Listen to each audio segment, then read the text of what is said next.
Chers amis, bonjour. Alors que le peuple juif célèbre Pessah, la fête qui relate la libération des enfants d'Israël du joug de l'esclavage de Pharaon, les chrétiens vont fêter dimanche la Pâque, qui célèbre, elle, la libération de l'esclavage du péché. Nous croyons que l'on ne peut pas dissocier Pessah de Pâques. Jésus est juif, son nom est Yeshua, et il célébrait comme son peuple les fêtes de l'Éternel. Chaque année, Joseph et Marie montaient de Nazareth à Jérusalem pour Pessah. Lisons Luc 2, 41. Après avoir accompli tout ce que la loi du Seigneur ordonnait, Marie et Joseph retournèrent en Galilée, à Nazareth, leur village. Le petit enfant grandissait et se développait. Il était plein de sagesse et la faveur de Dieu reposait sur lui. Les parents de Jésus se rendaient chaque année à Jérusalem pour la fête de la Pâque. Quand Jésus eut 12 ans, ils y montèrent selon la coutume de la fête. C'étaient des Juifs observants. L'évangile de Luc nous révèle combien la famille du Seigneur était observante de la Torah. Selon la loi, Joseph et Marie ont amené Jésus au temple après la circoncision pour sacrifier 2 oiseaux.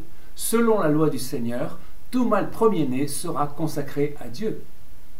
Grâce à Luc, qui a dû bénéficier des souvenirs de Marie, nous avons les superbes prophéties de Siméon et Anne au temple même. Lisons Luc 2, 31. J'ai vu de mes propres yeux ta délivrance, que tu as préparée en présence de tous les peuples, la lumière qui éclairera la révélation aux nations, et la gloire pour Israël ton peuple. Cette parole prophétique révèle 2 choses. Premièrement, les nations, les goïms, vont bénéficier de la lumière de la grâce. Et deuxièmement, le Seigneur, comme Messie, deviendra la gloire du peuple juif. L'on comprend également que 2 temps se succéderont pour la réalisation de cette parole. La gloire du royaume messianique viendra après le temps de la grâce pour les nations. Parlons à présent de Pessah et Pâques.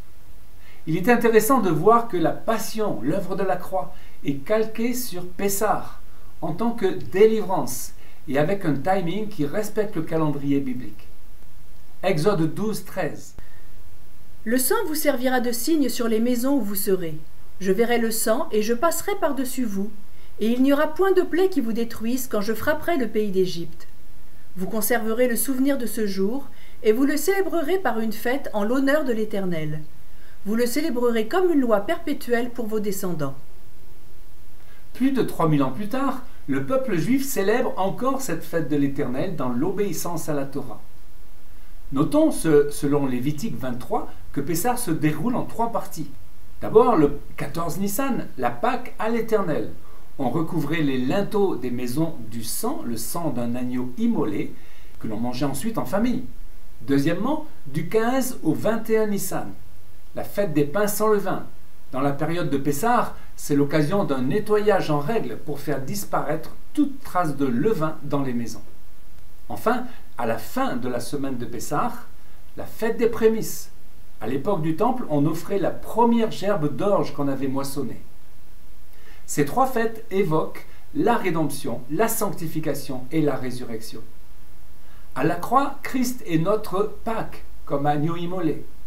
Il est notre pain sans levain. Son œuvre rédemptrice nous assure pleine bénédiction pour notre marche dans la sainteté.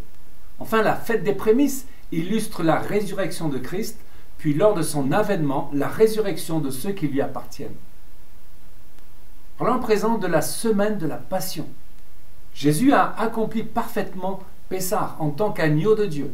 Il a même respecté le timing durant la semaine. Jean 19, 30. Quand Jésus eut pris le vinaigre, il dit « Tout est accompli ». Baissant la tête, il rendit l'esprit. Dans la crainte que les corps ne restent sur la croix pendant le Shabbat, or c'était la préparation, et ce jour de Shabbat était un grand jour. Jésus devait mourir en tant qu'agneau de Dieu le jour précis de Pessah, comme lors de la sortie de l'esclavage de l'Égypte, selon Exode 12. Selon la Bible, Nissan est le premier des mois de l'année, le 10e jour du mois. Un agneau devait être choisi pour chaque famille. Celui-ci est inspecté, il devait être sans défaut. Et au 14e jour, l'agneau pascal était immolé entre les 2 soirs. Réalisons ceci, Jésus ne pouvait pas mourir un autre jour que le 14 Nissan. Il est important de lire le Nouveau Testament à la lumière de l'Ancien. Le jour de la crucifixion, il fallait se presser, car c'était le jour de la préparation de Shabbat. C'était un grand jour, Yom Gadol en hébreu. Or, ce Yom Gadol, c'est le premier jour de la fête des pains sans levain. Il y avait donc 2 Shabbats cette semaine, car c'était le Shabbat de Pessah qui s'ajoutait au Shabbat hebdomadaire. 6 jours avant Pessah, Jésus arriva à Béthanie. Jésus arrive donc le soir du Shabbat précédent pour manger avec ses très chers amis, Lazare, ressuscité, Marthe et Marie. Puis Jésus se rend à Jérusalem et durant 4 jours, il est inspecté comme l'agneau de la sortie d'Égypte par les scribes, les rabbins, les religieux. Jésus fera même le nettoyage du Hametz, le levain, dans la maison de Dieu, lorsqu'il chassera les vendeurs du temple. Puis il fait avec ses disciples le Seder de Pessah, le soir du 13 Nissan. C'était de tradition d'avoir 2 Seders. Aujourd'hui encore, certains rabbins font un premier Seder avec leurs étudiants afin de permettre ensuite à chacun de faire le Seder de Pessah en famille. 3 jours et 3 nuits. Au travers de l'œuvre de la croix, Jésus a accompli Pessah. La délivrance pour un peuple devient une libération pour tout individu. Nous sommes le soir du 14 Nissan et la résurrection aura lieu dans la nuit du samedi au dimanche, Yom Rishon. Ainsi, durant 3 jours et 3 nuits, selon le signe de Jonas, Jésus descend en enfer. Et nous voyons, selon Pierre, que Jésus est allé prêcher aux esprits en prison. C'est un mystère de plus. Le prince de la vie est allé proclamer la défaite du prince du monde, Satan. Lisons Apocalypse 1, 18. Je suis le premier et le dernier et le vivant. J'étais mort, et voici je suis vivant au siècle des siècles. Je tiens les clés de la mort et du séjour des morts. Jusqu'à ce que Jésus vienne, Satan avait les clés de la mort.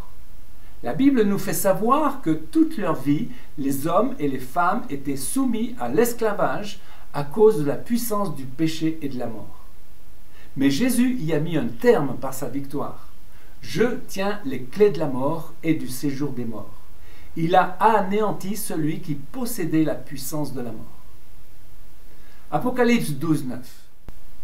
Il fut précipité le grand dragon, le serpent ancien qu'on appelle le diable et Satan, celui qui égare le monde entier. Il fut précipité sur la terre, et ses anges furent précipités avec lui. Puis j'entendis dans le ciel une voix puissante qui disait « Maintenant, le temps du salut est arrivé.